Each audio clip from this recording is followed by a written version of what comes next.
আসসালামু আলাইকুম এভরিওয়ান, আশা করছি সবাই ভালো আছেন। আজকে আমি আপনাদের সাথে শেয়ার করব দোকানের মতন পারফেক্ট মালাই দিয়ে গোলাপ জামুন মিষ্টি রেসিপি। আমি যে পরিমাপে মিষ্টিগুলো বানিয়েছি পরিমাপটা ঠিক রেখে বানাবেন, একটুও ফেল হবেন না। ভিডিওটি যদি ভালো লাগে থাকে অবশ্যই ফলো দিয়ে পাশে থাকবেন। এখানে 2টি ডিম নিয়ে নিয়েছি, দিয়ে দিচ্ছি 2 চা চামচ চিনি, 2 চামচ পানি, 1 চা চামচ সয়াবিন তেল। এখন ডিমের মিশ্রণটা খুব ভালোভাবে একটু ফেটিয়ে নিচ্ছি।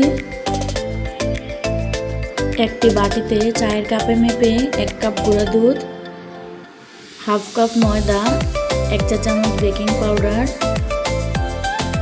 1 চা চামচ ঘি দিয়ে হাতের সাহায্যে খুব ভালোভাবে উপকরণগুলো একসাথে মাখিয়ে নেব। দেখতে পাচ্ছেন কিভাবে মাখিয়ে নিয়েছি। এখন যে ডিমের মিশ্রণটা মিশিয়ে রেখে দিয়েছিলাম অল্প অল্প করে দিয়ে হাতের সাহায্যে খুব ভালোভাবে মাখিয়ে নিচ্ছি। আবারও ডিমের মিশ্রণ দিয়ে খুব ভালোভাবে একটু মাখিয়ে নেব। নরম হয়ে গেলে চিন্তার কোনো কারণ নেই, এটা 5 মিনিট রেস্টে রাখলে। 1 চামচ ঘি দিয়ে হাতের সাহায্যে আবার একটু মাখিয়ে নিচ্ছি। এই তো মাখানো হয়ে গেছে। 5 মিনিটের জন্য রেস্টে রেখে অন্যদিকে একটি হাঁড়িতে 2.5 কাপ চিনি দিয়ে দিচ্ছি। 2.5 কাপ চিনির জন্য দিয়ে দিচ্ছি 4 কাপ পানি।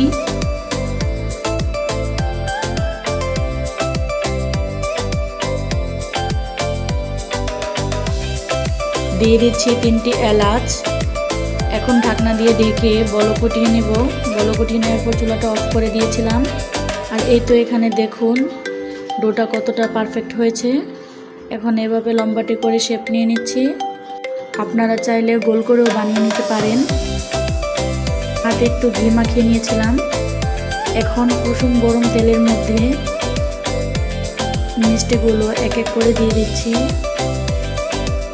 অবশ্যই চুলার আঁচটা লোতে রাখতে হবে। দেখুন মিষ্টিগুলো একে একে ভেসে উঠছে।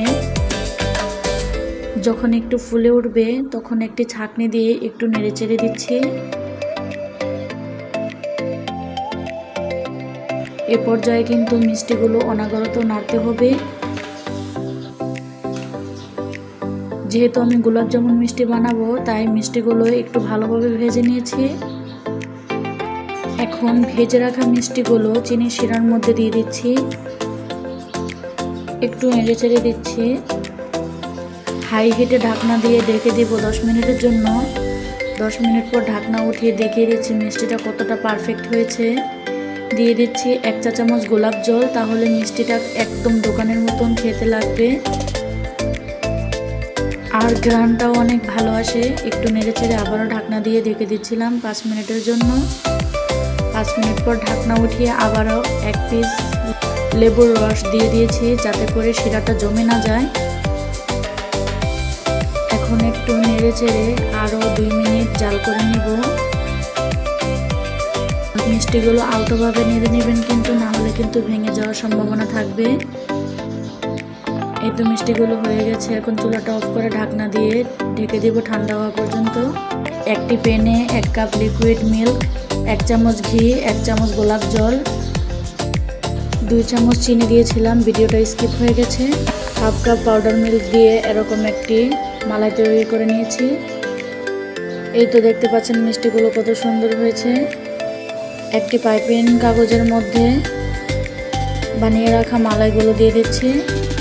আপনারা চাইলে চামচ দিয়েও দিতে পারেন। একটি মিষ্টি আপনাদেরকে দেখিয়ে দিচ্ছি মাঝখান দিয়ে কেটে কতটা পারফেক্ট হয়েছে। এই তো দেখতে পাচ্ছেন একদম দোকানের মতন হয়েছে মিষ্টিগুলো। এখন মাঝখান দিয়ে অল্প অল্প করে মালাইগুলো দিয়ে দিচ্ছি। মালাইগুলো দেওয়ার পর অপর পাশ দিয়ে এভাবে মিষ্টিগুলো লাগিয়ে নিচ্ছি। এভাবে সবগুলো মিষ্টি বানিয়ে নেবেন আপনারা। আবারও একটি মিষ্টি দেখিয়ে দিচ্ছি। দিয়ে দিচ্ছি আবারও একটু মালাই।